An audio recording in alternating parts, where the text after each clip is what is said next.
And he congratulated Brahma. He said, he shook his hand. Congratulations. And then he spoke the essence of Vedic knowledge to Brahma, making Brahma the first initiate, the first spiritual master in the universe. And since then, Brahma has been passing on that knowledge down the line until it reaches us today by disciplic succession. This is the principle of Vedic knowledge. So it's good that we receive this knowledge, the esoteric teaching, and certainly everyone should try to understand it. But there reaches a point where just reading about this stuff is not enough anymore. Just having ceremonies and doing different kinds of service and stuff, that will help us to a certain amount. But we reach a limit where that doesn't help us anymore. What do we have to do then? Tapa. You have to sit down and meditate and contemplate and go to the root of these things.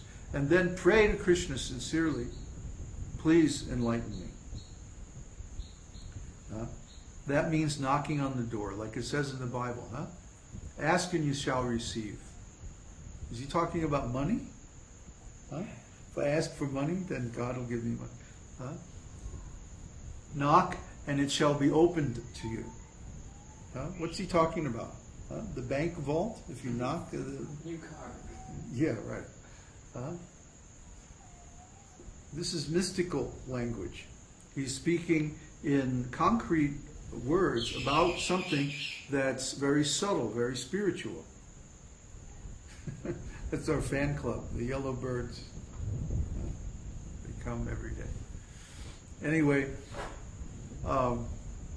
knock and it shall be opened unto you means to reach that limit within oneself where you can't go independently any further. And then sit and pray to God, please show me. Don't break that. Please show me what's beyond this. Pray to God. Because we can't know these things independently. We can only know them if Kṛṣna reveals them. So Kṛṣna has given a message in the Vedas, knowledge about spiritual life. And it's good to have this knowledge, but it's not sufficient to reach actual self-realization. What we need for that is direct personal experience, spiritual consciousness. It's not enough to have a nice religious ceremony or follow some philosophy or some words or symbols about God. No, we want to know God directly, personally. My consciousness to his consciousness, direct link. And that's possible. It's not only possible, it's already there. How do you think that we remember things? Kṛṣna says, I am memory. I am forgetfulness. I am the intelligence and the ability in man. Kṛṣna says that in Bhagavad Gita. And we've drawn this on our diagrams and explanations on our transcendentology site about how consciousness works. That Kṛṣna is the actual doer in the body, and he's actually giving us memory and inspiration for so many things. But because we don't want to see him, he's hiding himself. He's hidden himself so well that we can't see any trace of his actual existence. All we see is his creation through the senses. So if we remain in the senses and we only experience things through the senses, then we'll never see God directly. And this is the condition of most so-called religious people. They pray to God as if he's far away. Far, far away in some other world someplace. So we have to make a really loud noise so that he can hear. It's wrong. God is so close that he knows everything we do, everything we think, every desire, every impulse in our hearts. He knows us better than we know ourselves, actually. because he remembers what we did in previous lives.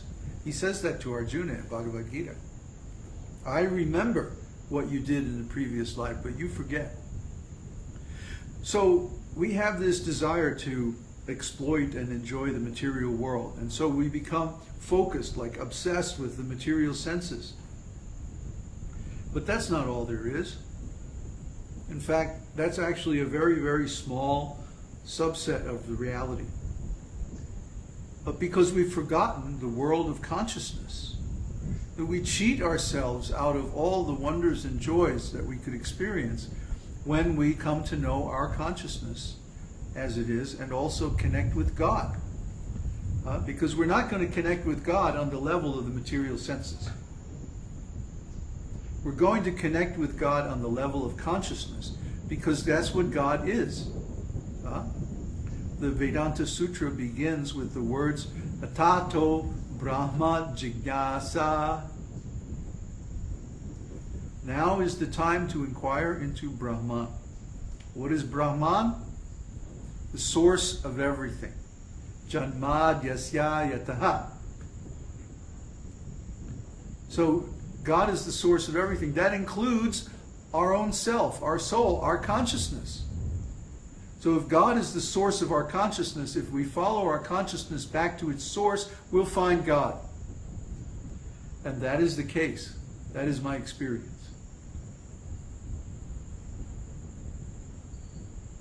So, any questions? No questions?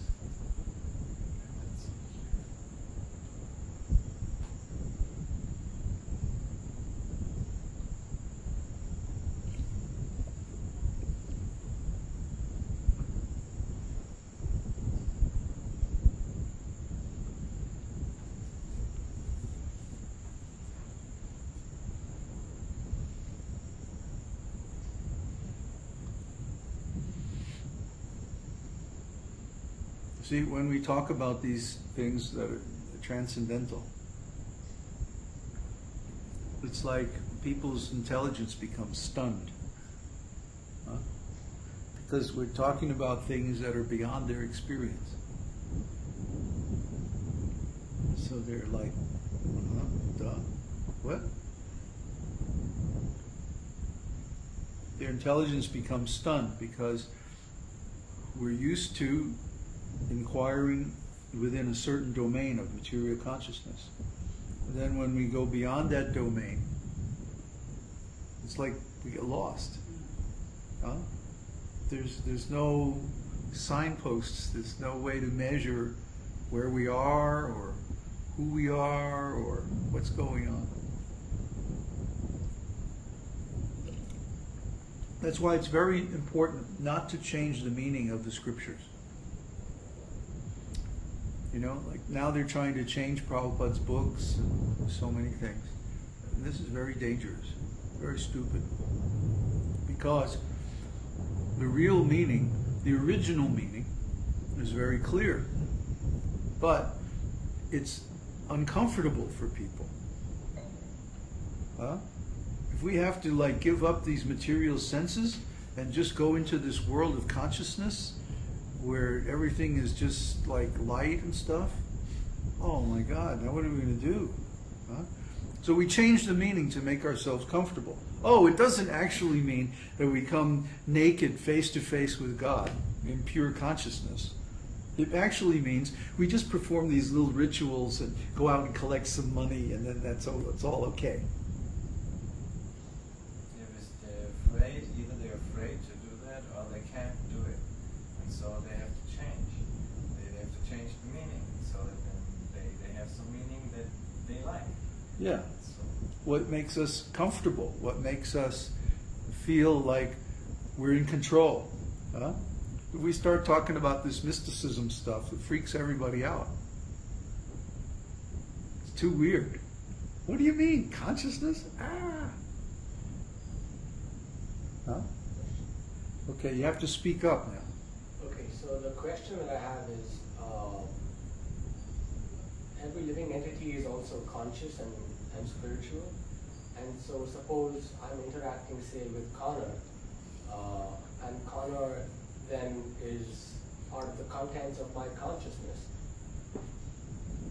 So am I conscious of Connor? Like, am I directly perceiving Connor, or am I perceiving his material manifestation? Well, as soon as you say Connor, that's a material designation that applies to the body. Huh?